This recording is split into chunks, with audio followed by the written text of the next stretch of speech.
Now we're going to get talked at by another man. I'm just kidding.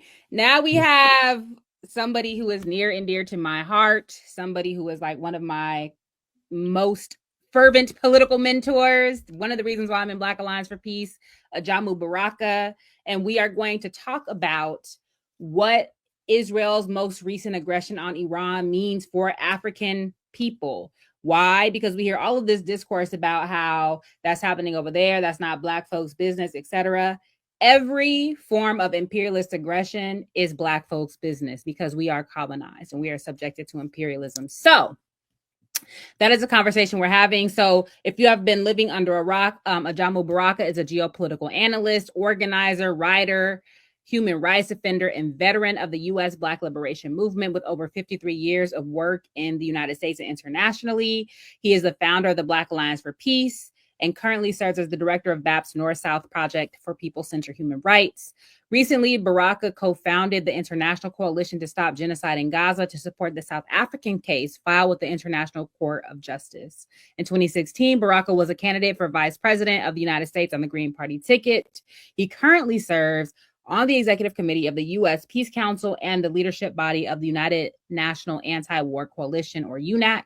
He is an editor and contributing columnist for the Black Agenda Report and the recipient of the Serena Sherm Award for Uncompromised Integrity in Journalism. In 2019, Baraka was awarded the U.S. Peace Memorial's Peace Prize. So welcome, Ajamu. We're happy to have you here. Thank you. Thank you so much for that kind introduction and for inviting me. I'm really looking forward to seeing the citation for that book. It sounds very exciting. I mean, I'm so excited now. I don't know if I can do this interview, but it sounds like it's something that I want to delve into.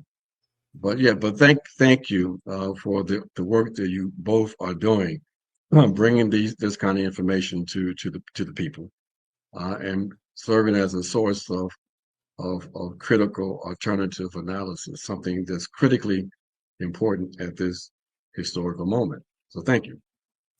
Thank you for all that you do. And so just by way of getting us started, can you give us and our audience a brief overview of Israel's current aggression on Iran and how it relates to the war intensified genocide in Gaza and regime change in Syria as well?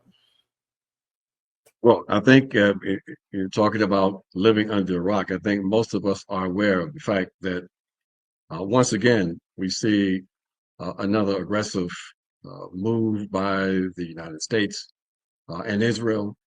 Both nations operate beyond the bounds of legality, meaning they are both outlaw states. And they have now launched on the latest adventure, which is to attack Iran, a purely unprovoked and, of course, illegal action. The intent, they claim, is to undermine a program for the weaponization of uranium, that is to build a nuclear bomb, a program that most people, including U.S. intelligence, says does not exist. Donald Trump and Benjamin Netanyahu pretended that Iran was not only pursuing the production of a nuclear weapon, but that they were a mere weeks away from realizing that objective.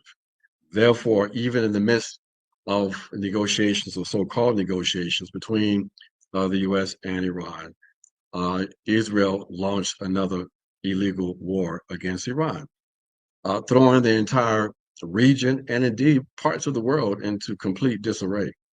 And so we have another example of the kind of instability, the kind of collective threat to humanity that the actions of these two fascist states are involved in. And it has created a situation where if it's not resolved fairly quickly, there is no telling where it's going to go. Not only might it be a so-called endless war, it could end up being a very short war with a dangerous escalation as a consequence of the possibility of of drawing in other participants, including the Chinese and even the Russians.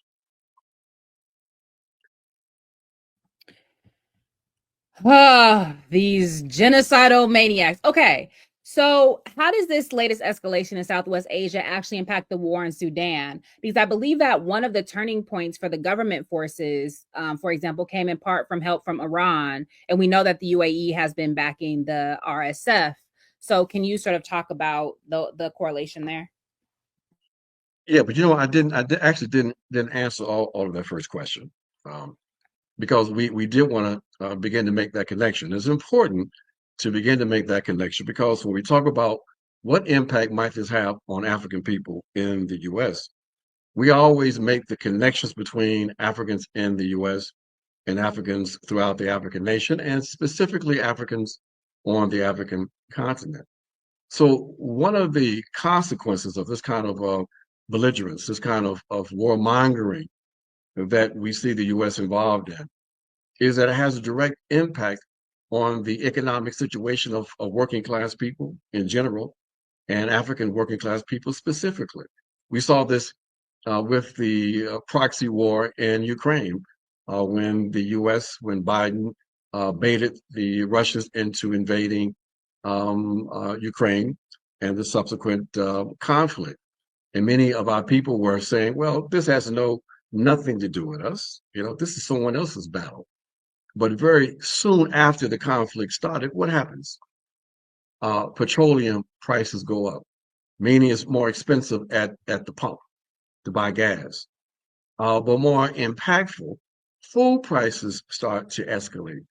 And this is at the end of the crisis, not even the end, but as a continuation of the COVID crisis, the economic crisis that resulted in a further and deeper crisis for most of the people as a consequence of COVID. And so, right on top of that shock, you had the disruption of supply chains. You had this runaway inflation. So, that had an enormous impact on the material realities of people in the United States of America, and specifically for Black folks. And it's important to emphasize that because, people have to understand that when you talk about, we want to get free and our liberation, and you separate yourself from the struggles of other oppressed people, other colonized people, other exploited people exploited by capitalism. You don't understand that we're talking about the same structures, the same system. Okay. So when we raise up the issue of internationalism, we're not trying to be cute or hip. We are suggesting that you can't understand our realities. You can't understand objective reality unless you contextualize it, unless you understand these fundamental relationships. So Ukraine had a detrimental impact on us, and this situation with this latest adventure, the attack on Iran, is going to have an impact on us not only in the U.S. but it has an impact on the African continent. That the U.S. maneuvering in West Asia, and just so people remember, we talk about West Asia, we're talking about the so-called Middle East, which is the colonial concept. Part of what happened was that you have this revolutionary process in Sudan, where they finally got rid of a leadership that was in alignment and often with the West, even though they pretended to be in opposition. This leadership in Sudan was responsible for horrific violence directed against African people, particularly in Darfur. Um, and you had this leadership disposed, and you had the people themselves beginning to organize themselves to transform their realities, transform their societies. But then you had it hijacked, undermined by the military. You had two factions of the military. I don't know we're going to go into, I'm getting ready to go into a lot of detail, but very briefly, you had two military elements. You had of course, the Sudan military, and then you had what got incorporated into the Sudan military, the so-called rapid, help me, rapid support forces, okay, that were started off as a militia. They were the ones that were the cutting edge of the war in Darfur, but they began to be part of the official military in Sudan. They pulled off a coup. They undermined the civilian revolutionary process, and then they began to battle among themselves. Okay, and that's where we are today. Now, part of the connection is this: that the Trump administration negotiated a a pact that was supposed to represent a new configuration of power in West Asia, and that was the so-called Abraham Accords. The Abraham Accords brought into its process Sudan. It was a process to identify these reactionary states that the U.S. could coalesce with and could force a recognition between them and a normalization between them and Israel. Okay. And the objective there was to continue to build a coalition of states with the objective of undermining Iran. Okay. So the connection was there in that sense. Just recently, because of this battle between those two factions, we see that the the Sudan military reestablished relationships with Iran, and as a consequence, we see that Iran was able to provide some critical military equipment that seemed to help to turn the tide in the battle in Sudan. But let's keep in mind that even though the Sudan military appears now to be on the offensive, it still represents a real challenge to the people of Sudan, because even if the Sudan military is able to defeat the RSF, it doesn't resolve the issue of the configuration of popular power in Sudan. So my point is this: everything's connected, and we have to address these issues in that spirit, understanding all of these various connections. If we not only want to understand them, but if we want to devise our responses and the politics necessary that will reflect the objective realities we're trying to deal with, and in fact to transform. Sounds like a lot. Well, I mean, it is a lot. Like, I don't know how you could answer any of these, like even begin to answer any of these questions without giving so much of the context. And I think that's really important. Whether whether we're overwhelmed by the details of the context, it's important because I think it's something that in all of our interviews we are asking people, like, how, what sources are we following? How are we able to determine these sort of nuanced readings of conflicts that we are not on the ground to really understand without other people's interpretations of? So I thank you for that, and I think it's useful. You've already started to give us a sense of why, as African people, as Black people, we should care about these things, but I want to kind of continue this conversation about all of the ways in which these things are connected. So this year is going to be the 80th anniversary of the devastating bombing of Hiroshima and Nagasaki. And so I wanted to expand this conversation about the connectedness of these struggles to think about, to ask you, what should we as African people be considering about this kind of, this, what do you call it? The nuclear armament sort of proliferation and this kind of race to determine who gets to have nuclear arms, who does not get to have. What kinds of things should we as African people be considering and paying attention to as these conversations about nuclear proliferation are happening? I think there's two elements here. One of the planks of our No Compromise, No Retreat campaign, that is the Black Alliance of Peace, is that unlike many people, we were raising the issue and making people aware of the fact that there was a very significant movement developing globally to prohibit nuclear weapons. A new treaty that reflected that commitment, that international commitment to abolish all nuclear weapons. And we embraced that. And that became one of our major demands when we launched the Black Alliance of Peace in 2017.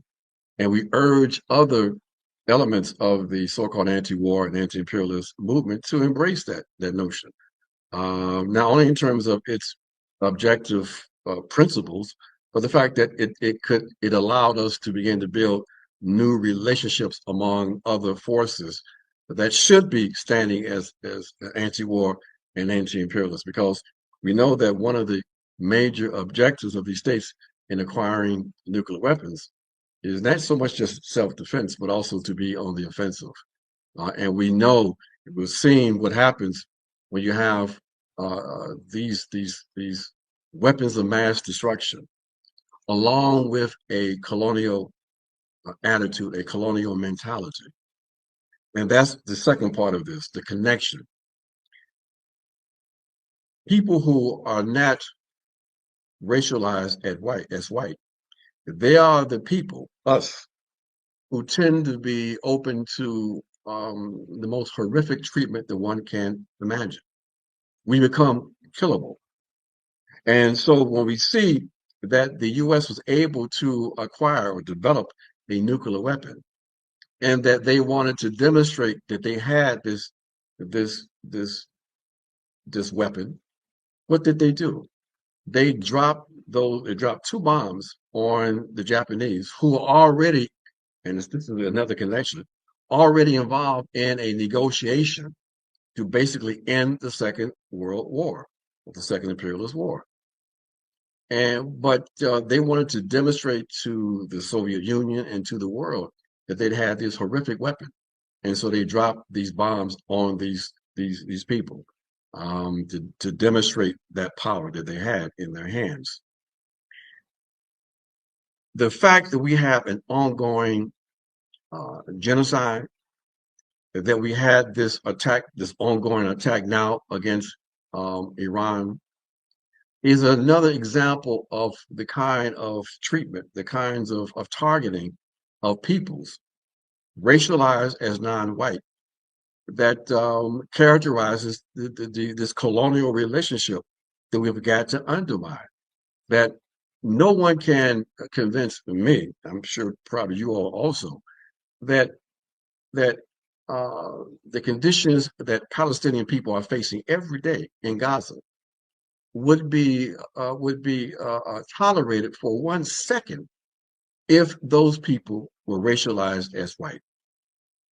No one in the West would tolerate an unprovoked attack, an illegal attack against another sovereign state, if that state was perceived to be white. And we see the concrete evidence of that with how they went crazy when the Russians went into Ukraine.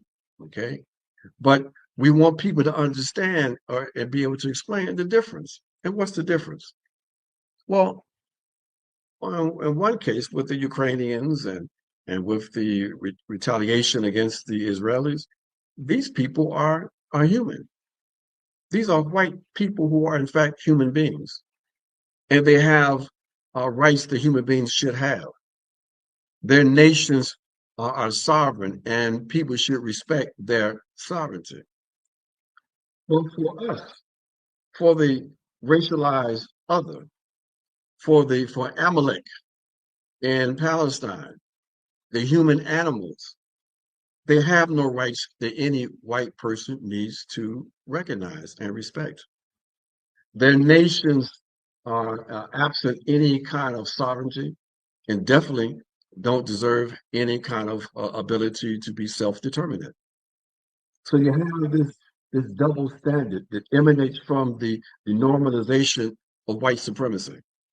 That is at the core of not only rationalizing these relationships, but at the core of our inability to organize effective opposition to it, because many of our friends on the left don't understand and can't embrace and don't want to deal with the fact that if we don't deal with this issue of normalized white supremacy, we're not going to build this glorious working class movement that people think that they're going to build without us in order to defeat this crazed and violent European bourgeoisie and its leadership that's based here, based there in the United States of America.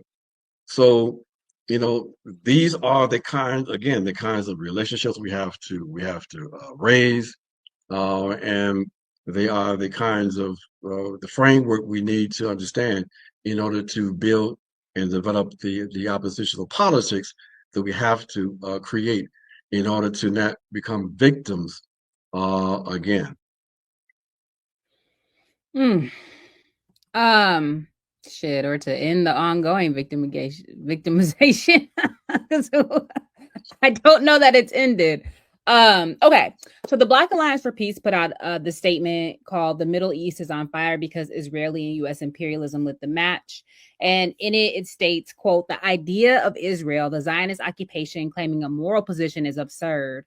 And the fact that the international community continues to give Israel any credibility is a dereliction of duty and forms a vacuum of morality for all of those who do not stand resolutely against its genocide in Palestine and its attacks on Lebanon, Yemen, Syria, and Iran.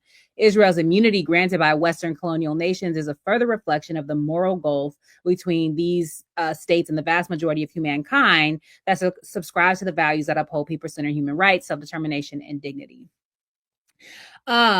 Unfortunately, there are Africans in the belly of the beast who are absolutely providing Israel cover. So can you talk about how Africans here in the United States and perhaps elsewhere have provided cover for the Zionist entity, and how can we combat that propaganda?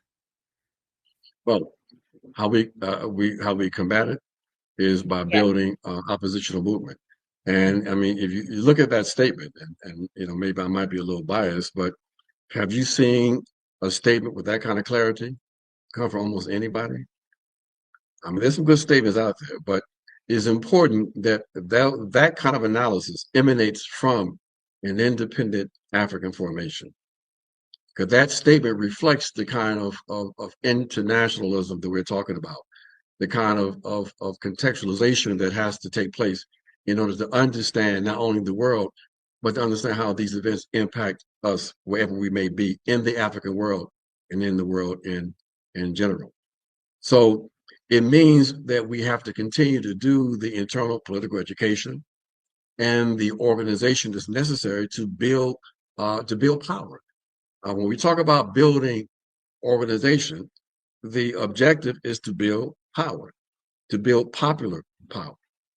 And so when we have popular power, when we have organization, that we can confront the neoliberal class that's put in place to lord over us, to keep the natives in place. We can engage them and we can defeat them because they are relatively weak. We're just weaker right now because of our lack of organization. So we have to confront this class. We have to confront the ideals that emanate from this neo-colonial petty bourgeois and bourgeois class. We are talking about a struggle for consciousness. Consciousness is a legitimate, I think, critical terrain of struggle. And so we agitate and we propagandize, if you will. We confront all of the backwardness that we see before us with boldness and with conviction. That's the task as we continue to build. So it's a difficult one because, look, the objective reality is African people in the U.S. have moved significantly to the right. And that's not to condemn our people. I mean, our people have been subjected to a 50-year counter-revolutionary process. And we see the results of it. That process was consolidated. The culmination of it occurred under Barack Hussein Obama. Okay, and basically, that's what we have to deal with. That's the subjective realities we have to deal with. And so we are prepared to take that on, and we have been taking that on as a formation. And I think the correctness of our approach, I think, is reflected in our practice. The fact that we have a formation. We didn't just think about things and talk about things. We didn't talk about the need for Black left unity.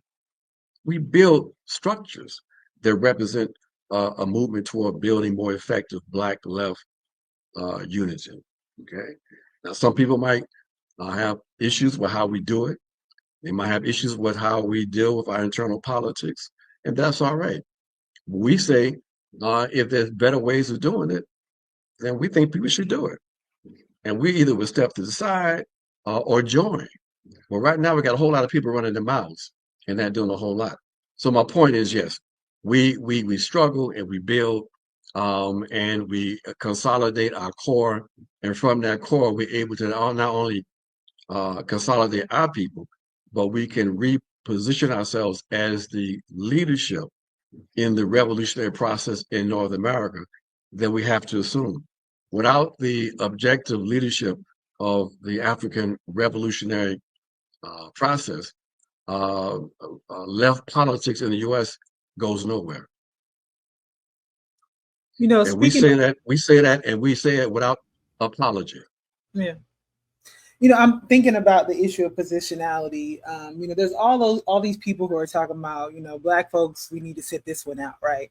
But what we also know when we're talking about like the ramping up of military aggression because of the end of the compulsory draft, what we know is that in terms of the military in the US, it is very much a poverty draft that leads to the sort of rank and file of the masses of military to be poor Black folks, in addition to other folks too. And so I wonder, in thinking specifically about the folks who are joining the military, their ideas about what the military might do for them in terms of their own limited political mobility in the scope of the U.S.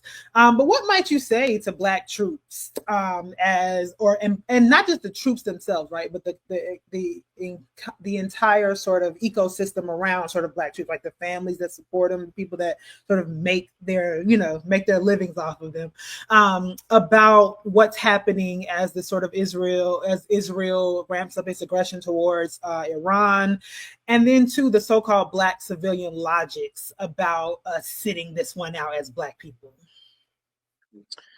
Well, first, I would say that as a Black vet myself, the position that we take, have always taken, is to help young Africans understand who they are and the correct relationship they should have to this structure that they now find themselves involved in.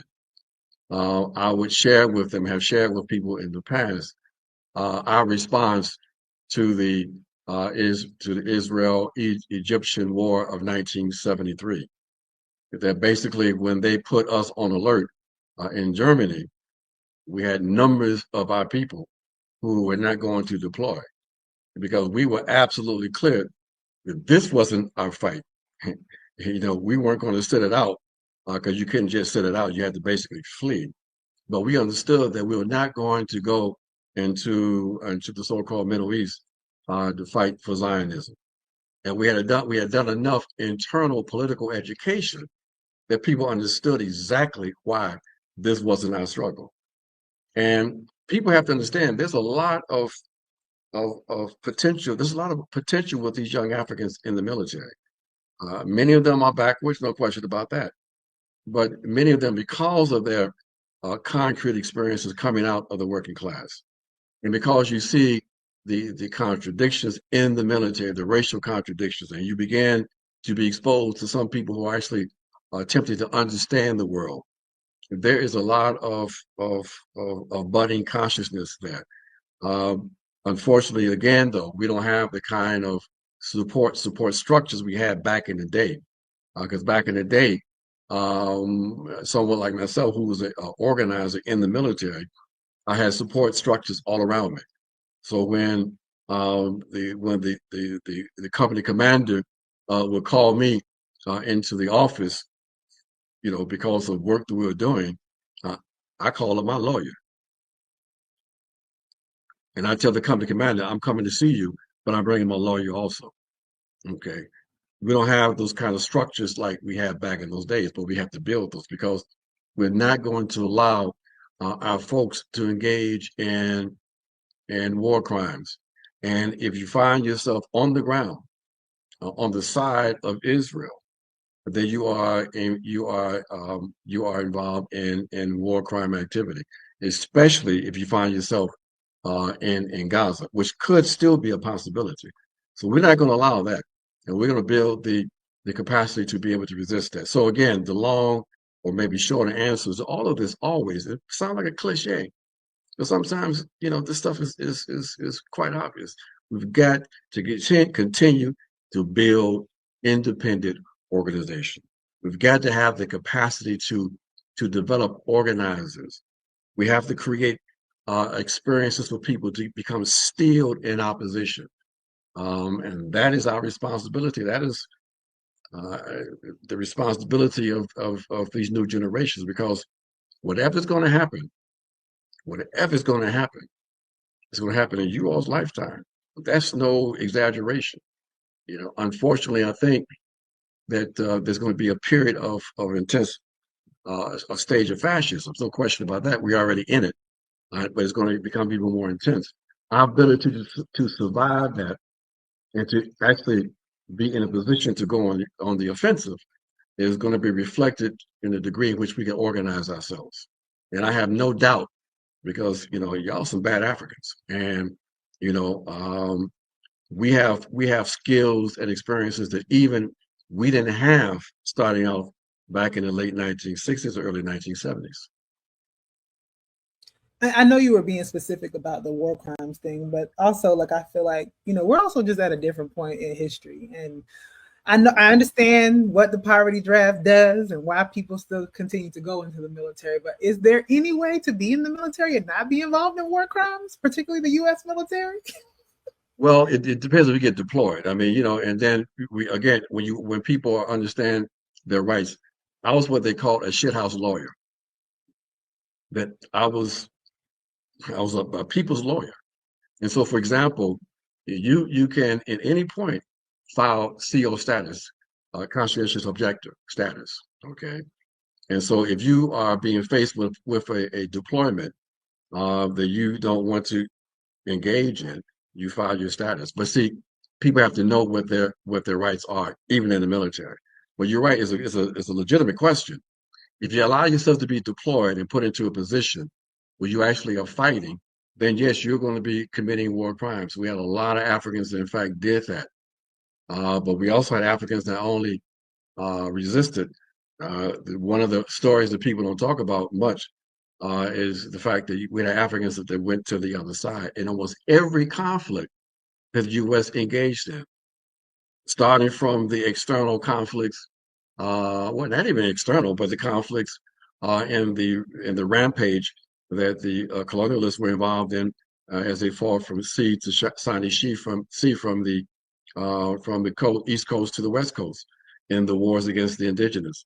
But then certainly, even when they completed that process and started off with their wars in the Pacific, with the Filipino War, for example, you had a number of Africans who didn't come home from the Philippines in every conflict from that. So there's always been also another reality. It's the War of 1812. Gerald's book about the War of 1812, the Counter Revolution of 1776. What you mean? 1588? Exactly. Like we've been the subversive shit.